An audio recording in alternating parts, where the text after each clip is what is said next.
Now, one of the biggest complaints I've always heard about the Star Wars prequels is that there's too much politics in them. There's just too much standing around and talking or arguing in the Senate about trade routes and dispute, and it's boring. And though I get that sort of thing was a bit of a departure from the original trilogy, where things never really go any deeper than Empire bad and Rebellion good, and don't get me wrong, it works for those films, but it's not like there's that much politics in the prequels, or that they're completely devoid of action because of them. I mean, in all reality, there's more action in the prequels than in the original trilogy. Overall, those films, the prequels, thanks in large part to the advancement in technology, they're just bigger in so many ways.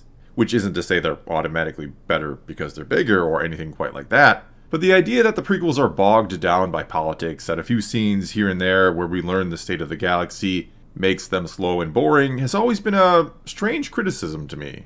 Because not only are those scenes, in my opinion at least, not only are they not bad or generally not that long or anything like that, but you would think people would be interested in learning just what exactly had happened to get us to the state of the galaxy we see in the original trilogy. You'd think people would want to know all the details that had led to the fall of the Republic and the destruction of the Jedi that had protected it.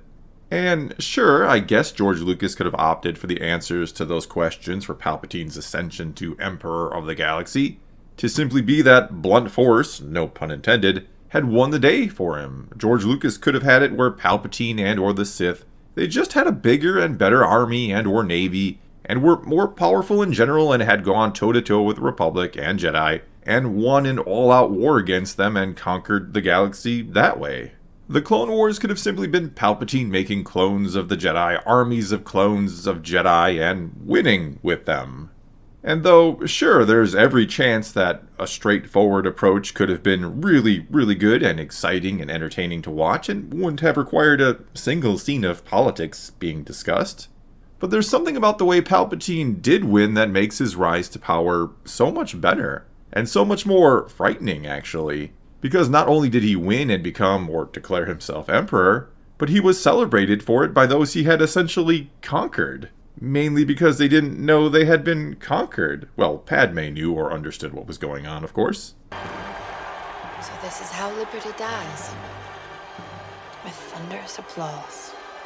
But virtually everyone else in the Senate, they're cheering and hailing him as a hero, or almost like something akin to a martyr for being attacked and scarred and deformed by the Jedi. And so instead of Palpatine literally beating those he had sought to rule into submission via a war directly against them, which if or when the people lose, it only makes them angry, resentful, and eager to strike back at the first sign of weakness Palpatine might show, he had convinced them he was their savior and what was best for them. He had convinced them to give up their freedom and simply give him power and to even be happy about it, or to feel safer because of it. And thus democracy lost not because it was defeated from without, but because it was willingly given up from within. The people had failed it, not the other way around. And as I was saying before, that is far, far more frightening than if we'd seen Palpatine have more power from the very start and simply win against the Republic via force. It was a far better story and more fascinating and, again, more frightening to see someone who starts as little more than a senator from one single world out of thousands, to see him manipulate his way to Emperor of the Galaxy and to even be loved for it. It was great to have this sort of bird's eye view of events in the prequels, to be able to see all sides and all angles, and to see just how Palpatine played everyone.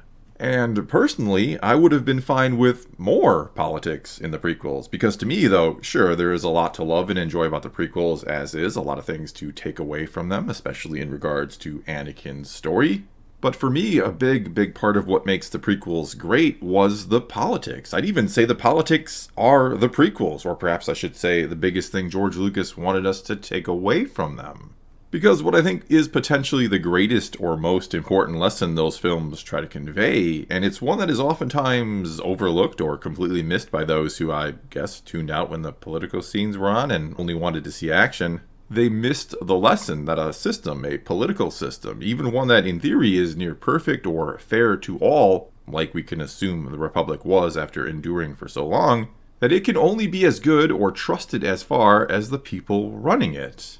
In other words, you can argue that there is no perfect form of government, or isn't or can't be, as long as there are people within it that are either incompetent or corrupt and or seeking to use it for their own gain instead of the good of the people who elected them. You could even probably argue that a benevolent dictatorship is better than a corrupted republic. And the sad thing is, there will always be people who come about, those who intentionally go into politics for their own gain, or who start out with good intentions, who maybe start out essentially altruistic, but fall and become consumed by power because power has a way of corrupting people. Which is basically what happened to Anakin Skywalker. He started out, as a kid, just wanting to help people with no thought of reward. You should be very proud of your son. He gives without any thought of reward. But by the end of it, it's about his empire and ruling it with his wife. And together you and I can rule the galaxy.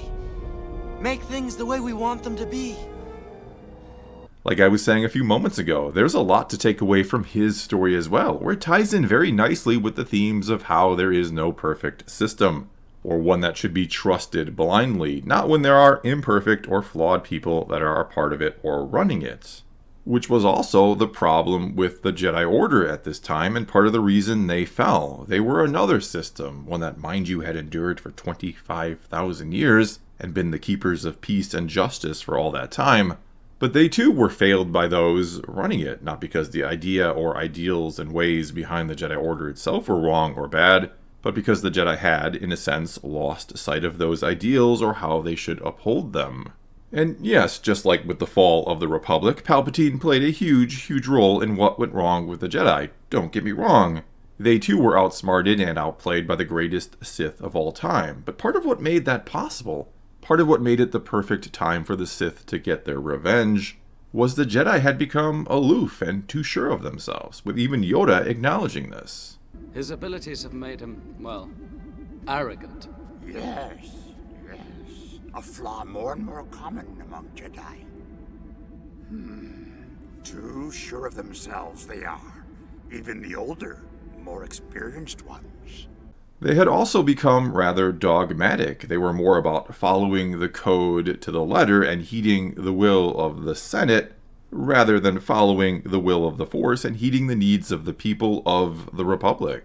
They were even ultimately tricked into becoming soldiers or generals in a war that would undo that republic that they were sworn to defend, and that would see their kind all but destroyed, and what was left of them sent into hiding to try and figure out and fix what went wrong.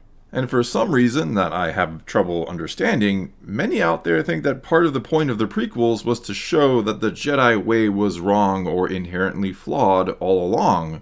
Some even go so far as to agree with Anakin, or should I say Darth Vader, when he said they're evil. I guess not realizing he was the bad guy in the story. From my point of view, the Jedi are evil. Well, then you are lost! Or I guess they don't realize that George Lucas wasn't trying to say the Jedi way itself was wrong simply because it failed after 25,000 years and was defeated by, again, the greatest Sith of all time. The same way he wasn't trying to say democracy is wrong or a bad system because it failed or was, in a sense, defeated by the greatest Sith of all time. He was, again, showing how nothing is incorruptible. Nothing, no system or no person is beyond failing or falling or rotting away from within and going dark side, essentially, and then becoming the very thing they swore to destroy. That absolutely anybody or anything can fall or be destroyed if we are not careful, if we, the people, don't remain vigilant.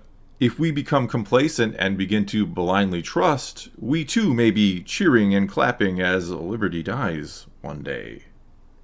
Well, that's all I got for this time. Now it is your turn to take to the comments below and tell me what you think about politics in the prequels. Do you love them? Do you hate them? Have they maybe grown on you in time? And as you perhaps see the message Lucas was trying to convey with them, whatever the case may be, you know what to do. Leave those comments below. Let's talk some Star Wars. And until next time, thanks for watching.